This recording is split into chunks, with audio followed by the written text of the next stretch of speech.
오늘 우리에게 주시는 하나님의 말씀입니다. 라헬이 자기가 야곱에게서 아들을 낳지 못함을 보고 그의 언니를 시기하여 야곱에게 이르되 내게 자식을 낳게 하라. 그렇지 아니하면 내가 죽겠노라. 야곱이 라헬에게 성을 내어 이르되 그대를 임신하지 못하게 하시는 이는 하나님이시니 내가 하나님을 대신하겠느냐.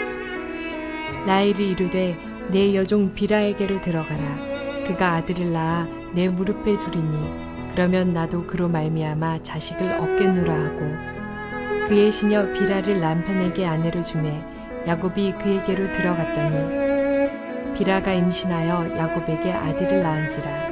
라헬이 이르되 하나님이 내 억울함을 푸시려고 내 호소를 들으사 내게 아들을 주셨다 하고 이로 말미암아 그의 이름을 단이라 하였으며 라헬의 시녀 비라가 다시 임신하여 둘째 아들을 야곱에게 낳으매 라헬이 이르되 내가 언니와 크게 경쟁하여 이겼다 하고 그의 이름을 납달리라 하였더라. 레아가 자기의 출산이 멈춤을 보고 그의 시녀 실바를 데려다가 야곱에게 주어 아내로 삼게 하였더니 레아의 시녀 실바가 야곱에게서 아들을 낳으매 레아가 이르되 복되도다 하고 그의 이름을 가시라 하였으며 레아의 시녀 실바가 둘째 아들을 야곱에게 낳으매 레아가 이르되 기쁘도다 모든 딸들이 나를 기쁜 자라 하리로다 하고 그의 이름을 아셀이라 하였더라. 사랑하는 성도 여러분, 평안하셨습니까?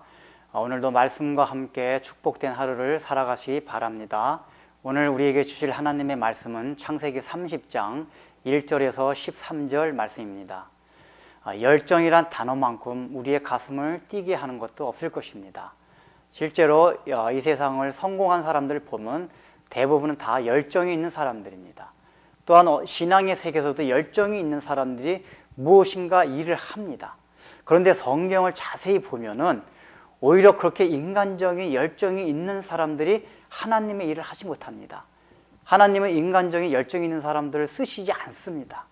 오히려 그렇게 열정이 있던 사람들을 광야 생활을 통해서 고난의 과정들을 통해서 그 열정을 다 식게 만듭니다. 없애게 만듭니다. 그런 다음에 하나님께서 사용하십니다. 그것이 성경의 방법입니다. 왜냐하면 인간적인 열정, 그것은 신념이가 될 수 있습니다. 인간적인 열정이 없을 때 하나님께 주시는 믿음대로 할 수 있지만은 인간적인 열정이 강할 때는 자기 신념이 강하게 됩니다. 믿음은 모든 사람들과 조화롭게 모든 사람에게 상처를 입히지 않고 살아갑니다. 그러나 자기 신념이 강한 사람들은 그것을 위해서 다른 사람이 상처받는다 할지라도 구애받지 않습니다. 왜냐하면 그 신념이 믿음이라고 생각하기 때문에 그것을 위해서는 오로지 몰입하고 그것을 향하여 전력 질주하기 때문입니다. 오늘 바로 라헬이 그런 사람입니다.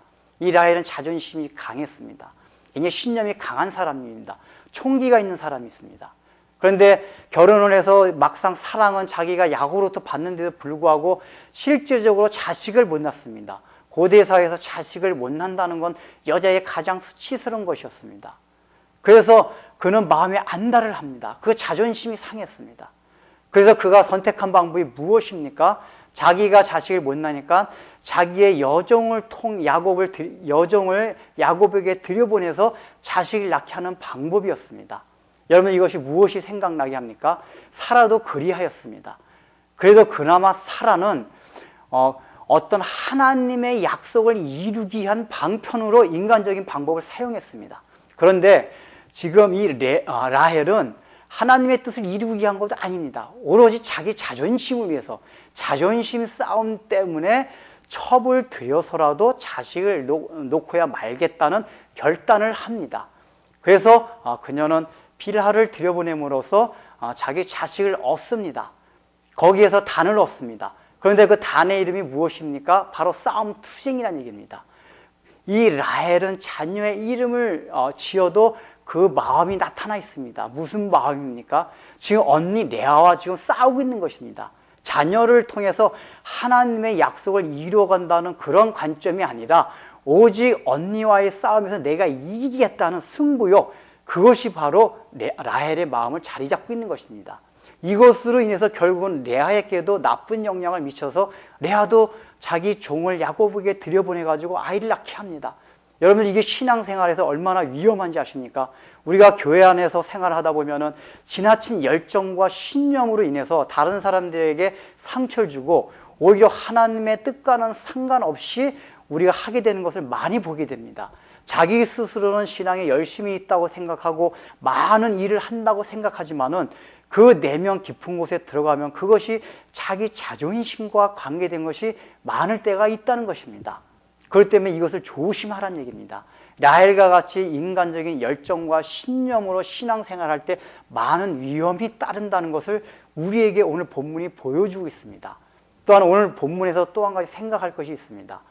지금 아브라함 같은 경우에는 그 첩을 통해서 얻은 이스마엘을 하나님께서 인정하지 않으셨습니다. 메시아의 계보에 넣지 않으셨습니다. 그런데 중요한 것은 오늘 지금 라헬과 레아가 첩을 통해서 얻은 자식들은 이스라엘의 정통 계보에 올라갑니다. 더더군다나 지금 이 라헬은 그 첩을 얻은 것들이 하나님의 약속 때문에도 아니고 자기 자존심 때문에 얻었음에도 불구하고 하나님께서는 그 첩들을 통해서 난 자식들도 다 이스라엘의 12지파, 정통 지파 안에 들어가게 하시고 메시아의 계보에 속하게 합니다. 이것이 무엇을 뜻합니까? 이것은 바로 구원의 여러 측면이 있다는 것을 말합니다. 성경은 항상 구원의 측면을 얘기할 때 똑같은 사람과 인물과 여러 가지 설정이라 할지라도 그것을 구원의 여러 측면으로 설명을 합니다. 그래서 똑같은 첩의 자식이라도 이스마엘은 구원의 유일성을 설명하는 것입니다. 오직 예수 그리스도 이외에는 구원이 없다는 것을 이스마엘 통해서 가르쳐 주는 것이고, 오늘 이 레아와 라헬의 첩의 자식들을 통해서는 구원의 포괄성을 말해주고 있는 것입니다. 그것이 무엇입니까?